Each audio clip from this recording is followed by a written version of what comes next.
മകയിരം നക്ഷത്രത്തിൽ ജനിച്ചവർക്ക് പുതിയ കർമ്മ മേഖലകളോട് ബന്ധപ്പെട്ട് ഒരു പക്ഷേ ദൂരയാത്ര വേണ്ടി വരുവാനിടയുണ്ട്. പകർച്ചവ്യാധി പിടിപെടുവാൻ സാധ്യത കാണുന്നു. പ്രവർത്തനങ്ങളുടെ പുരോഗതി വിലയിരുത്തി പുതിയ കർമ്മ മേഖലകളെപ്പറ്റി പുനരാലോചിക്കുവാൻ സാധ്യത കാണുന്നുണ്ട്.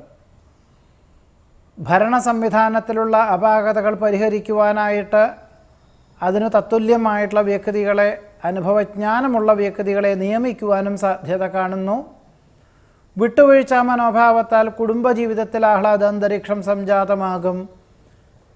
വ്യവസായ വ്യാപാര മേഖലകളിലുള്ള അപാകതകൾ പരിഹരിക്കുവാനായിട്ട് ഒരു പക്ഷേ വിദഗ്ധമായ നിർദ്ദേശം തേടുവാനും സാധ്യത കാണുന്നുണ്ട്. വാഹന ഉപയോഗത്തിൽ വളരെ ശ്രദ്ധിക്കേണ്ടതാണ്. പണം കടം കൊടുക്കുന്നതും ജാമ്യം നിൽക്കുന്നതും സ്വന്തം ഉത്തരവാദിത്വങ്ങൾ മറ്റൊരാളെ ഏൽപ്പിക്കുന്നതും അബദ്ധമായി തീരും എന്നുകൂടി പറയുന്നു. സംഭവ ബഹുലമായിട്ടുള്ള വിഷയങ്ങളെ അഭിമുഖീകരിക്കേണ്ടതായ സാഹചര്യം ആത്മവിശ്വാസത്തിനും ആത്മാഭിമാനത്തിനും വഴിയൊരുക്കുവാനും സാധ്യതയുണ്ട്. മകയിരം നക്ഷത്രത്തിൽ ജനിച്ചവരുടെ ഈ ആഴ്ചയിലെ ഫലങ്ങളാണ് പറഞ്ഞത്. നമസ്കാരം.